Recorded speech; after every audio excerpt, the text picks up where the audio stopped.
students, welcome back. This is class 11, chapter 4, Animal Kingdom, in which we are in part 2. Coming to the classification of animals, animals are classified based on their features. The first division in the kingdom Animalia is phylum Porifera. Porifera has been derived from two Greek words. Porous means pure and ferre to bear. So the important characters of Porifera are their body possesses numerous minute pores called ostia. So these Porifera consist of animals which have cellular level of organization. So the cells are grouped and they do not form into tissues. They lack tissues, and because of these loosely arrangement of cells, there are so many pores seen on that animal. So these minute pores are called as ostia. They are aquatic, mostly marine, and few are freshwater. So their habitat is either marine or freshwater and aquatic form. They are sedentary and sessile except the free swimming larval form.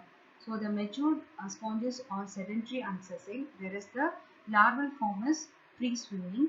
They are multicellular animals having cellular grade of body organization. Actually, they are multicellular, but their cells are loosely packed and they have only cellular grade of body organization. They have cell aggregated body plan. They are diploblastic having two body layers. So they are diploblastic having only two germinal layers. The outer ectoderm, it is also called as pinnacoderm, and inner endoderm, it is also called as conoderm. They are usually asymmetrical but few are radially symmetrical. Mostly these animals are asymmetrical but few are radially symmetrical. They are acoelomates. They don't have body cavity.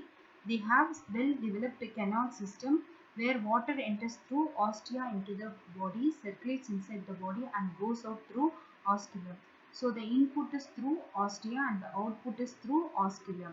So both are minute pores, but based on the input and output they have been given a different name. Water canal system helps in respiration, nutrition, excretion, etc. As they are porous in nature, all these respiration, nutrition, excretion is done by the water canal system, which passes through the pores, that is through ostia and osculum. This is the picture of a sponge. Here, this water canal system is depicted through the bioluminescent dye. Their body is supported by skeleton called spicules, which are made up of calcium carbonate, silica or spongin fiber. So this skeleton is actually made up of fibrous structure called spongin, and the nutrition is holozoic. They can take up solid materials. Digestion is intracellular. The digestion happens inside the cell. Excretion and respiration takes place by general body surface. So the excretion and respiration doesn't take place by a specialized organ. Instead, it is taken by the general body surface. Reproduction is sexual as well as asexual. The sexual reproduction occurs by gametic fusion, whereas asexual reproduction takes place by fragmentation. Fertilization is internal and has indirect development with free swimming larvae, amphiblastula. So the fertilization is internal and the embryonic development is indirect because it has a free swimming larvae. After that it will become a sedentary matured organism. They are hermaphrodite but fertilization is cross. They have both the sex organs in the same animal, so they are called as hermaphrodite. Coming to the second phylum, phylum Coelenterata, it is also called as Cnidaria. It consists of the Hydra. Phylum Coelenterata has the following salient features. They are coelenterates or multicellular organisms. So they are made up of so many cells. They have tissue grade of organizations. Comparatively, they are higher than that of phylum Porifera. They have tissue grade of organization. Here the cells are grouped into tissues. The body is radially symmetrical. Radial symmetry is the symmetry of a beam.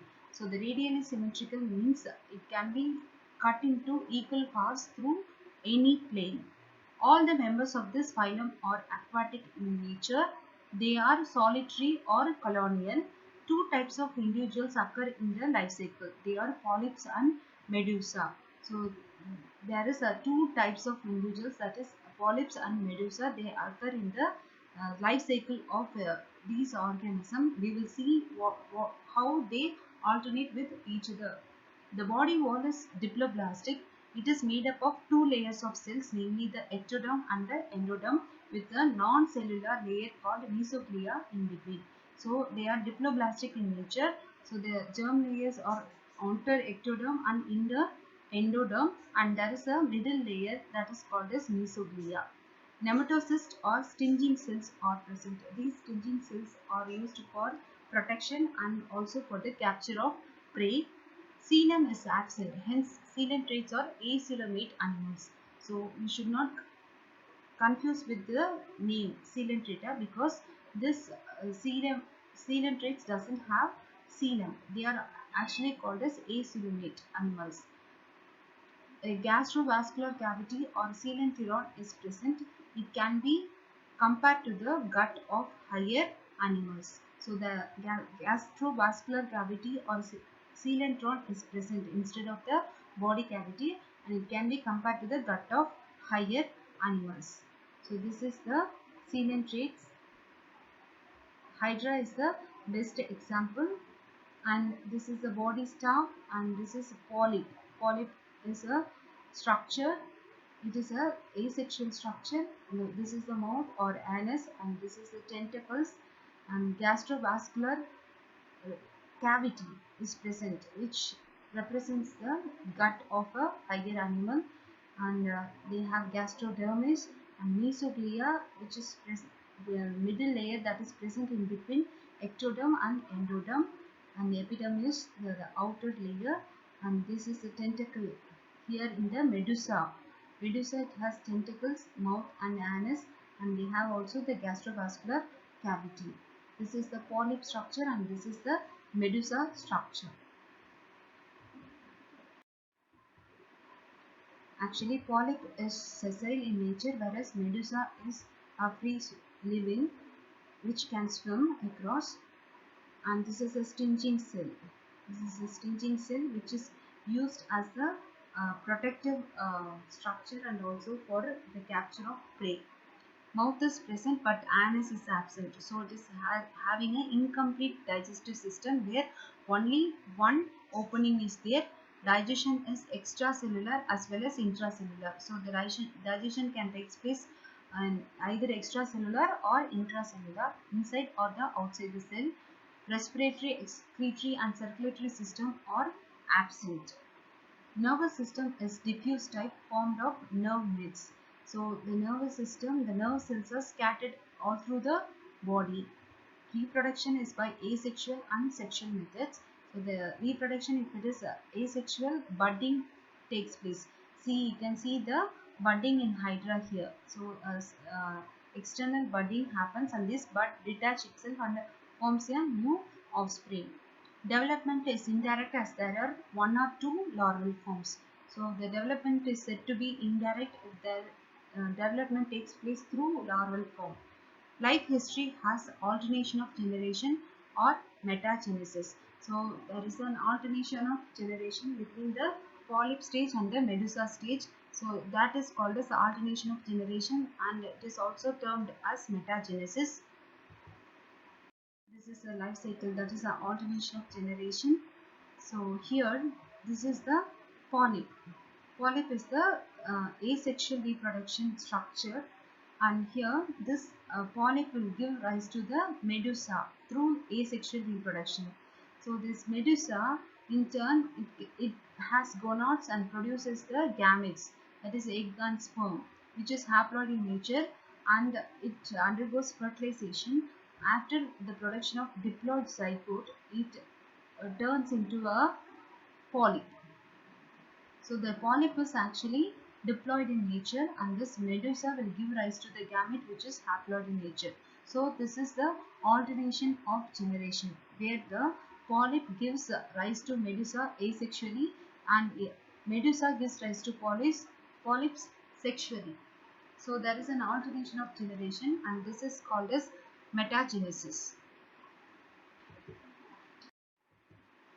Coming to phylum Ctenophora, they have a unique bioluminescence feature. Ctenophores, commonly known as sea walnuts or comb jellies. The body bears 8 external rows of ciliated comb plates which help in locomotion. So this is a ciliated comb plates which help in locomotion. They are exclusively marine, radially symmetrical, diploblastic organisms with the tissue level of organization. So they are diploblastic organism.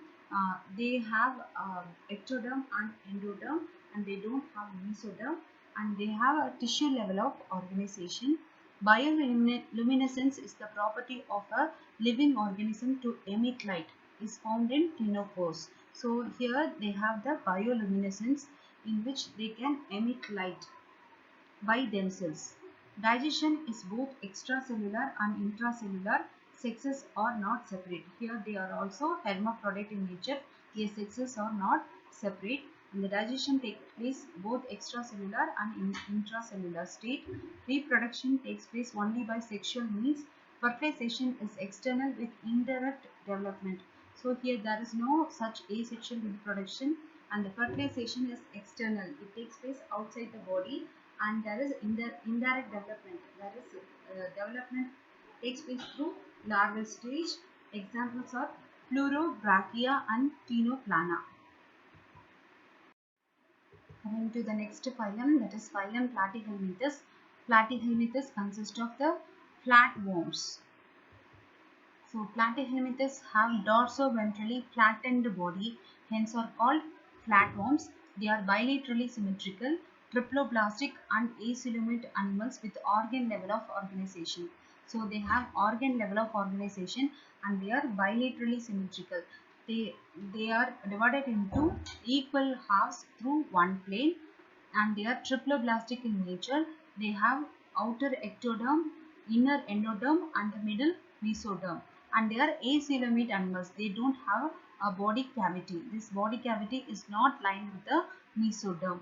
Hooks and suckers are present in the parasites. So they are mostly parasites, and they have hooks and suckers so that they can hook they hook themselves with the intestine of the other animals, and they have suckers through which they absorb the nutrition, and some of them absorb nutrients from the host directly through their body surface. They don't have a specialized digestive system because they are they live inside the intestine, so they can absorb the food as such. So they don't have a specialized digestive part. Specialized cells called flame cells help in osmoregulation and excretion.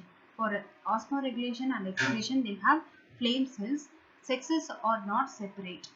Fertilization is internal and development is through many larval stage. So the fertilization is internal, and the development is through larval stage. So it is indirect development. Some members possess high regeneration capacity. So if they are cut by accident, they can regenerate by themselves. Example is planaria. Example of these phylum Platyhelminthes is Taenia, that is tapeworm. This is a tapeworm, and Passiola, this is liver fluke. So this is the liver fluke. Coming to the next phylum, phylum Ascalymynthus. So we have seen about the flatworms. This is actually roundworms. The body of the Ascalymynthus is circular in cross section, hence the name roundworms. So they have a circular shape in their cross section, so they are called as roundworms. Roundworms have organ system level of body organization. They are bilaterally symmetrical. They are triploblastic and pseudocoelomate animals. So Ascalymynthus is an example for pseudocoelomates. So they have a body cavity in which the mesoderm is scattered like pouches. So they are called as pseudocoelomate animals. Alimentary canal is complete with a well-developed muscular pharynx. So they have a complete digestive system of alimentary canal, and excretory tube removes body waste through the excretory pore. So they have an excretory pore through which the excretory waste is removed. They are dioecious, but often females are longer than males. So the sexes are separate and they are called as dioecious, and the females are often larger than males. Fertilization is internal and development may be direct or indirect. So the fertilization is internal, it takes place inside the body, and the development may be direct or indirect. It may be through larval stage or it may be a direct development. Example is Ascaris roundworm and Wuchereria pleuria worm. So this is Ascaris. Here the male is shorter than female and they have a cylindrical body, and this is also Wuchereria, which is the filaria worm which causes filaria. So with this part is over. We will meet with in the next part.